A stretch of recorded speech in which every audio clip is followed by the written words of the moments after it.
Hello, hello. You're in the frame with me, Julie, once again, and today, my friends, we're gonna talk about dating and hooking up while traveling. Talk a bit about the Mile High Club, you know what I'm saying? Find the lust and wander lost. Drop a load on the road. Okay, I'm gonna stop there. I'm gonna stop there.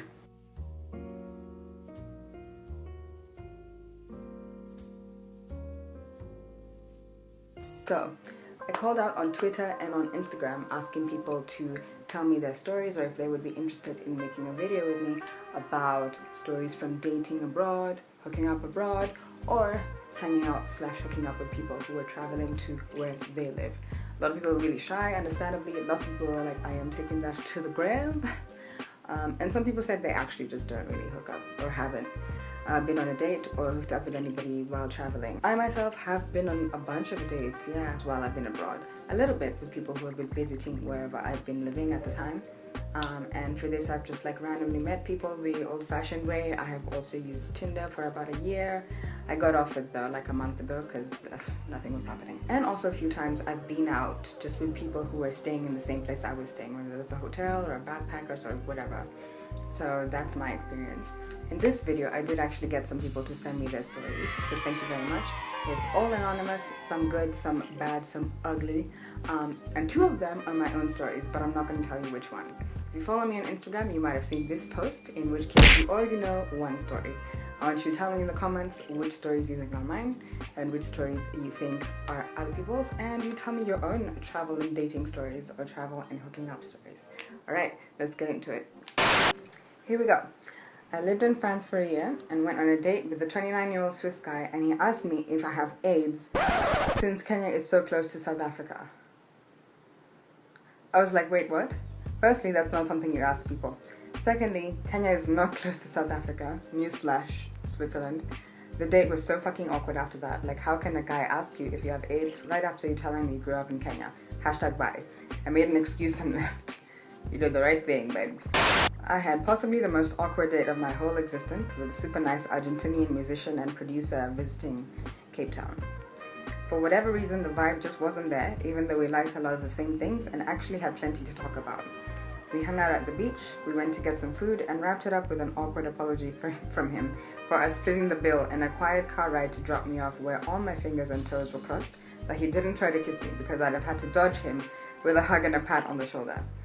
About a week or so later, he sent me a message saying something to the effect of, I don't understand why you would look away a lot, and so it was difficult for us to connect, but I'm willing to put that awkward date behind us and invite you to my music concert tonight. I told him I don't think I could make it because I had dinner plans at the same time. He said, no worries, bring your dinner plans. And I responded with, wait, where am I? We would probably have to leave early in order to make our reservation, to which the tone seemed to switch and he said, forget it then, there's no point in you leaving halfway, you won't get the full experience. And that was the last that I heard from him. I'm not quite dating, but while working at a hostel in Spain, I went out with some guests. We had a good time and I ended up making out with one guy. As the night wound down and we wondered what to do next, I noticed a ring on his finger. Trash. Side note, see, this is the thing, I don't know if I've learned from traveling or just from like life and growing up, but like the fact that somebody is young, maybe even younger than you, and seems like to be having fun and available and is like just out here in the world alone, doesn't mean that they're not going to be married. Because I feel like, I mean, guys will talk to you if they have a girlfriend and that's like not that unusual, but like married ass men with rings on their fingers. So I've learned to literally inspect people's fingers, because that's like, it's a thing you have to do in life. And I didn't know that for a while. Okay. Next one. Nothing extraordinary, but I created a Tinder account while solo traveling in Paris. My bio said I'm here for a week and I want to meet cool people. Had a few potentials, but I met up with this island boy, half French, half Caribbean, who plays the guitar and sings. He took me to an open mic, and then we strolled around République, I think. Met his music playing and poetry writing friends. Hot eye emoji. He also got me to try some new food. I didn't know that savory crepes existed. Sadly, we met on my very last night in Paris. To everyone, do it! You might just meet an island boy who'll give you a night that belongs in a movie and then never see him again. Upside down smiley face. That's sad as shit, man, damn. I had heard a little about people, men especially, using couch surfing strictly to pick up people to hook up with, but had already met up with a few people both home and away, and figured it would be fine on my first long solo trip to meet up with a few people off the app. Once I got there, I found a cool day tour and also got talking to a few people, both guys and girls, with the same interests, who took me to cool art galleries, parties, and just to hang and get drinks. One guy and I saw each other every couple of days for a week, and on my last night after a really cool sunset boat ride and some drinks at his local, it was time to get going so I could catch my morning flight. Well, with me staying at a guest house with no visitors allowed, definitely none at 2 a.m. anyway, and him living at home with his parents, we had to improvise once we both sensed where the vibe had gone. We got in his car and went around the corner to a more quiet spot near a fish market and got it on, honey. I was a little paranoid some delivery man or something would pass by and see us, but hey, it all went fine and I got to scratch sex in a car off my bucket list. Fantastic last day in a city I loved, and quite a nice surprise because the guy seemed quite reserved, and I was even surprised that he kissed me, leave alone initiated this whole torrid backseat sexcapade, you mean. So, next one, somebody sent me a voice note with a full description of a time where she's a she, traveled solo in Thailand for a little while and decided one night to go out and have a drink and see what Bangkok had in store for her. Try to make this quick. So I was just chilling, minding my own business at the bar, and obviously at the back of my mind I'm like, oh my goodness, I'm a young black woman who's traveling alone. I hope that nobody thinks that I'm a prostitute and tries to pick me up and whatever. Real life. So anyway, there was this guy from Bolivia or some, I don't even remember what country, who was disgusting. He was dirty, he was extremely drunk, he was obnoxious, and he was like trying to talk to me, and I was just like, I really am not about you at all. Side note, has anybody had a situation where somebody's trying to come onto you while you were traveling or who was also traveling? And what did you do? Did you treat it differently because you were abroad or not? Did you treat it differently because maybe they were foreign where you are? Did you feel bad for them in any way? Do you feel uneasy about like getting into not necessarily fights, but like into disagreement type situations when you're not at home? Tell me about that too in the comments. Anyway, back to this story. And he went to the bathroom, and these two guys came up to the bar, one of whom had actually been checking out in the corner of my eye. They came to the bar, and the guy that I found attractive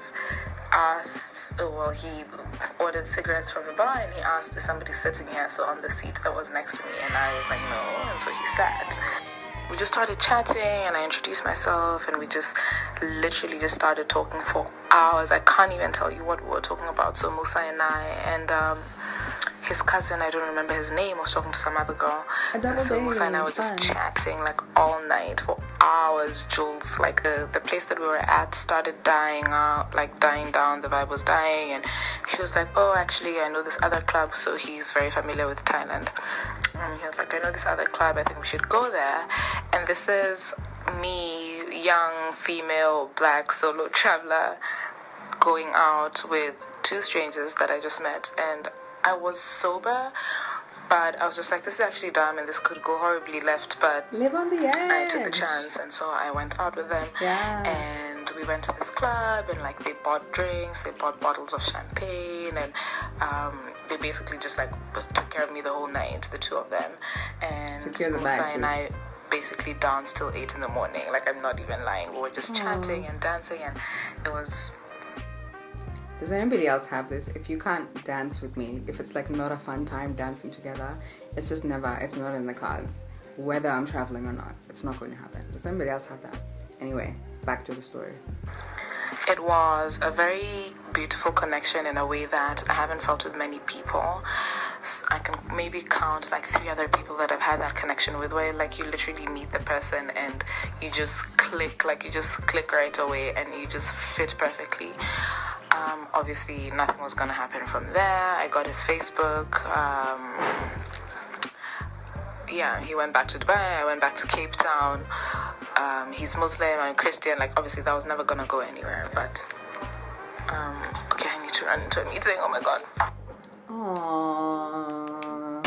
So that's cute. And I think also like another cool thing about dating while traveling is there's not that pressure to like have another date or to see each other again or to decide if you want to see each other again. So maybe because of that, maybe not. A lot of people, if we've been on a fun date, which most of them are good, like I've not really had like bad experiences apart from a couple awkward ones, generally we keep in touch and we remain friends, and like there isn't that pressure of like, will something come out of it? Like you can just, we had a nice time this one time and now I'm gone and now they're gone, and maybe we'll see each other again, maybe not. I personally have really enjoyed going on dates with people from different countries in their countries or who are also traveling like me, and I find it really cool. I find it like a really interesting, unique perspective on different people's lifestyles and cultures and things like that, and it's like a nice new way to see a new place as well. And for me, who travels solo majority of the time, like I kind of get the best of both worlds. I can be there alone, and I can also kind of get like a couple experience, even if it's for like 2 hours. And sometimes I tell people that who have been like, I don't know if I would go to Venice by myself or to like Zanzibar alone or whatever. But all of it is really like an interesting insight into life in all different types of ways. So what I'm saying is it's all educational, so you should go for it. Once again, let me know in the comments which 2 stories you think are mine. One of them you should know already because I literally gave it away on Instagram. Let me know what you thought about these stories. Do you think they're all true? Do you think anybody made it up? Thanks again for watching. I hope you enjoyed that. Hit subscribe if you like travel content. I will be doing up some more visa hacks actually in the coming weeks, maybe days actually. And if you have any suggestions, feel free to comment that as well. Happy end of the month of love, as they say, if you believe in that. Thanks again for watching, and I will talk to you in the comments. Bye. Be cool. But I kind of have like a language barrier type of fantasy where I'm like out with somebody, but neither of us speaks the same language. Like he only like speaks Japanese or some shit. I just would like to know what that would be like, you know?